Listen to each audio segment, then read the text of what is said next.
They say your neighbors know more about you than you think. But in the quiet town of Westwood Hills, one man knew far too much. And when the truth finally came out, the entire neighborhood realized something terrifying. The danger wasn't across town. It was living right next door.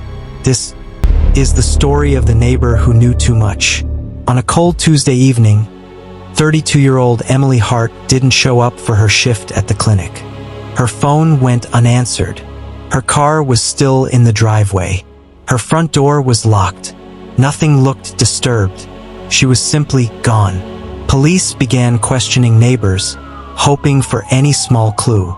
Most people had nothing to offer, except one man, a quiet, reclusive neighbor who lived directly across the street, Mr. Dalton.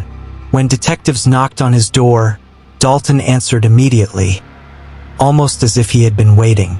He claimed he saw Emily leave the house around 6:45 p.m. Wearing a red coat, he said confidently. But Emily's family insisted. She didn't own a red coat. It was the first red flag, a sign that Dalton wasn't just a friendly neighbor. He was watching her.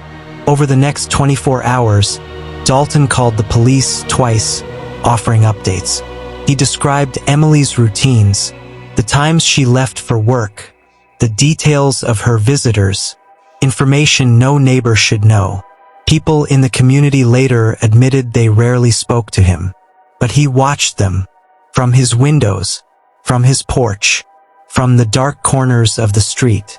Detectives eventually obtained a warrant to search Dalton's home. What they found was chilling.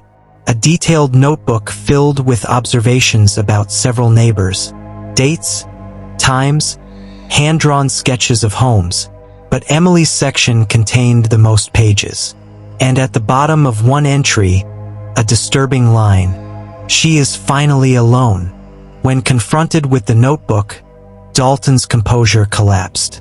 He confessed that he had become obsessed with Emily. He claimed he wanted to protect her, but on the night she disappeared, he approached her outside her home. The confrontation escalated, and she never made it out alive. Dalton buried her behind an abandoned shed on the outskirts of town. The quiet community of Westwood Hills was shaken to its core. For years, people waved to Dalton, passed him in the street, stood beside him at the store, never realizing they were being watched. Emily's family later created a foundation in her name, a reminder that even in the safest places, danger can hide behind familiar doors. The case of the neighbor who knew too much is a chilling reminder. Sometimes the people we fear the least are the ones we should fear the most. Stay aware, stay safe, and remember, not every friendly smile means good intentions.